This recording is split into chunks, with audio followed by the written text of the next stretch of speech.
So you want to do it on your Wix editor right here. For example, I want to change the name of the copy of home to the second home right here. So what you want to do is you want to go to your left of your screen and then choose on pages and menu right here.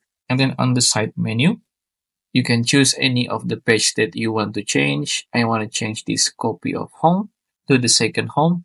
And to do it, you can just click right here, the three dots at the right side of your page's name, and then click on rename and change it to the one that you like. And then click on done, and there you go. And then after that, you want to click again on these three dots of the page's name that you want to change, and then choose on SEO basics right here.